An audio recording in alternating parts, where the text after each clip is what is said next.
हम आ जाते हैं चैलेंजेस के ऊपर। देखो, इंडिया में आपको मैंने जैसे बताया चैलेंजेस हैं, आरटीओ, कैश ऑन डिलीवरी एक चैलेंज है जिसकी वजह से आरटीओ होता है। उसके अलावा एक और बहुत बड़ा चैलेंज है, लेकिन ये चैलेंज एक बार का है। अगर इसे आप सॉल्व कर लो तो कभी भी ये आपके लिए चैलेंज नहीं रहेगा, वो है ऑपरेशंस। क्योंकि यहाँ पर आपको सारी चीज़ें, क्योंकि आपकी कैश ऑन डिलीवरी हो रही है, आपके प्रोडक्ट्स वापस आ रहे हैं, आपको कई बार कस्टमर्स को कंफर्म करना पड़ता है कॉल करके कि हाँ आपको प्रोडक्ट चाहिए या नहीं चाहिए।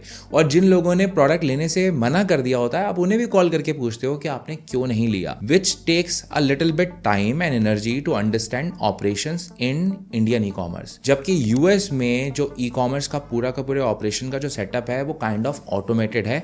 वहां पे आपके लिए आपके सप्लायर्स ऑलमोस्ट सारी चीजें मैनेज कर पाएंगे, बिकॉज सारे ऑर्डर्स जो हैं वो प्रीपेड आ रहे हैं और जो उनके सिस्टम्स बने हुए हैं बहुत सालों से बने हुए हैं और वो बहुत ऑटोमेटेड है, जिसकी वजह से आपको ऑपरेशंस में इतना टाइम एंड एनर्जी नहीं लगानी पड़ती जितनी टाइम एंड एनर्जी आपको इंडिया में लगानी होती है। Which takes me to the next point which is regulations. मैं मान के चल रहा हूं कि इंडिया के रेगुलेशंस अभी बहुत आसान है एज कंपेयर टू यूएस के रेगुलेशन अगर आप स्टार्ट कर रहे हो। बिकॉज इंडिया में अगर आप शुरू कर रहे हो तो आपको एक जीएसटी सर्टिफिकेट चाहिए और मोस्टली अगर आप अपने सीए से बात करोगे तो वो आपका ये बहुत काम आसानी से करा देगा और आपको सारे कंप्लायंसेस समझा देगा और आपके इतने पैसे भी नहीं लगेंगे। जबकि यूएस में अगर आप करना चाहते हो तो वहाँ पे आपको एक कंपनी ओपन करनी है, वहाँ पे आपको एक बुक कीपर रखना है और भी कुछ कंप्लायंसेस होते हैं जिसके लिए आपको चाहिए होता है एक्स्ट्रा सपोर्ट और एक्स्ट्रा हेल्प। और ये एक्स्ट्रा सपोर्ट और एक्स्ट्रा हेल्प अवेलेबल है मार्केट के अंदर, लेकिन आपको थोड़ा सा ज़्यादा एफर्ट लगाने पड़ते हैं यूएस के कंप्लायंसेस को समझने के लिए। सो मैं इंडिया में रहता हूँ और मुझे यूएस में ई कॉमर्स करना है, लेकिन मेरे पास कोई भी कंपनी सेटअप नहीं है। मुझे नहीं मालूम कि मुझे पेमेंट गेटवेज कैसे मिलेंगे, मुझे नहीं मालूम कि मेरी बुक कीपिंग कैसे होगी और मेरी आईटीआर फाइलिंग कैसे होती है।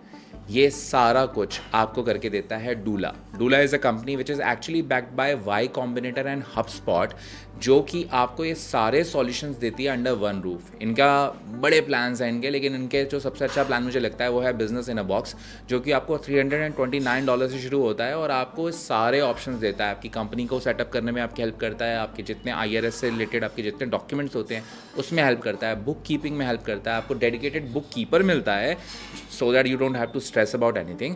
और ये आपको एक्चुअली में गाइड करते हैं कि आपको कौन कौन सी चीज़ों की ज़रूरत है एक पेमेंट गेटवे लेने के लिए यूएस में।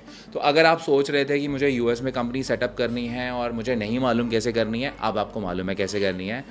डूला it and use it. Link description में है, अगर आप जाओगे तो आपको स्पेशल फीचर्स या फैसिलिटीज़ मिलेंगे because you are being served by Nick. So back to the main video.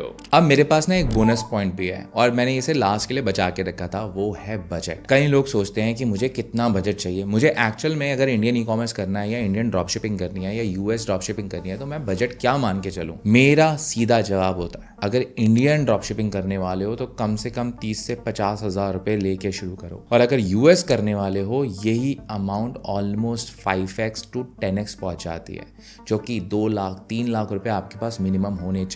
Reason ये है कि यूएस में आपको मार्केटिंग की कॉस्ट ज़्यादा बियर करनी है, जबकि इंडिया के अंदर मार्केटिंग की कॉस्ट बहुत कम है, तो वहाँ पे आपका पैसा ज़्यादा लगेगा और वहाँ पे जो कंप्लायंसेस करने हैं उसके लिए भी आपको पैसा चाहिए, जबकि इंडिया में वो कॉस्ट अभी भी बहुत लोअर है। तो अगर कोई बिगनर इस वीडियो को देख रहा है तो मैं रिकमेंड यही करूंगा, get a job and start spending 20, 30, 40K what ever you can spend and learn this business model in India. और अगर जिन लोगों के पास ज्यादा पैसा है और जो लोग यूएस करना चाहते हैं वो डेफिनेटली यूएस कर सकते हैं, लेकिन उनके पास बजट ज्यादा होना चाहिए और उन्हें मार्केटिंग की नॉलेज अच्छी खासी होनी चाहिए।